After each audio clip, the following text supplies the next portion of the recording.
Сәлеметсіздер ме, қадірлі тыңдаушылар? Бүгін сіздерге подкастты ұсынатын боламын. Біздің әңгімеміз халқымыздың ұлы ағартушысы, ойшыл, әрі саясатшы, халқына шын берілген адал қайраткер, отарлыққа қарсы ұлт тәуелсіздігі үшін басты күресуші Ғұмар Қараш бабамызға және оның Борса ауылына орналасқан кесенесіне арналады. Бұл подкастта өткен мен бүгінді жалғап тұрған рухани мұра жайлы ауыл ақсақалы Есенғалиев Ғайнолла атамыздан тыңдайтын боламыз. Ғайнолла ата, Ғұмар Қараш туралы және оның кесенесі туралы айтып өтсеңіз. Керек, балам.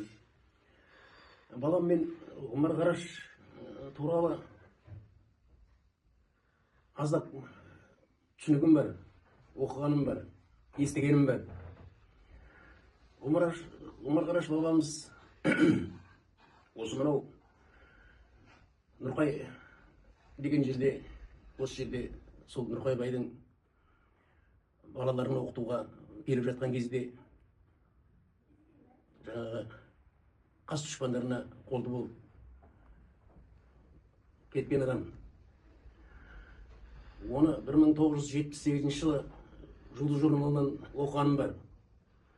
Сонда Ефрем Панченко деген қызылдар келсе қызыл болып, ақтар келсе ақтар болып осы жерде жүрген азаматтар соған Нұрқай бай айдап салып өтеткенге ұқсайды.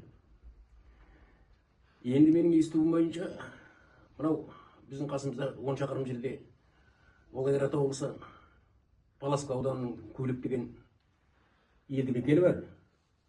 Сонда Қалпақ Есқалиев Әшім деген 1910 жылы туған азамат бұл.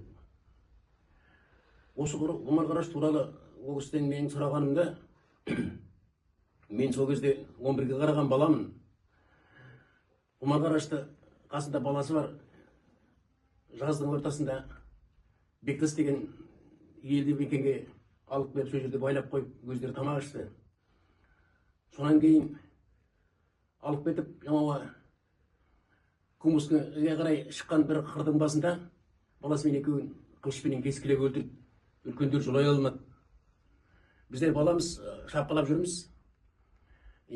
Сонан олар кетіп қалғаннан кейін түнде ауыл ақсақалдары жаңағы Көліктің мүрдесін жинап алып, Қараш көліндегі үлкен биікке келіп түнде жерледі деп айтады.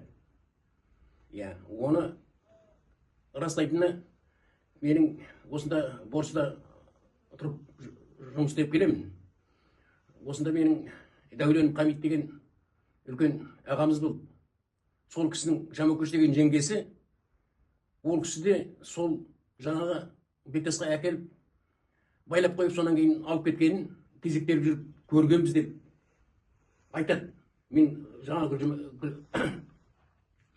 апаны көре қалдым. Мен сол кісінің қолында 5 апта тәрбиеленіп, осында жұмысқа келгенде сонда болған адаммын. Сол кісі жаңағы сөйтіп айтып отыратын еді.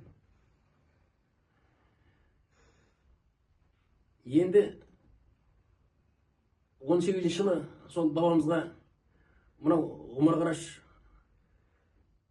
Қараш деген көлдің қырында үлкен қауым бар, сол қауымға жерленді деп айттым ғой жаңа.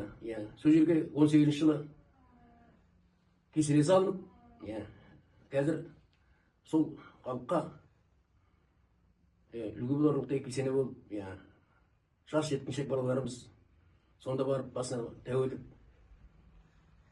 жаңағы сапарлап барып келіп жүр. Ата, кесене туралы мәліметіңізге және уақыт бөліп келгеніңізге көп рахмет. Мұндай тарихи ескерткіштерді сақтау, қорғау әр адамның парызы. Кесене жанында жыл сайын көктем мезгілінде Ғұмар тағылымы атты танымдық саяхат ұйымдастырылады. Ол жерде құран бағышталып, оқушылар ақын өлеңдерін мәнерлеп оқып, ауыл үлкендерінен қалған ақын туралы тың деректер тыңдалады.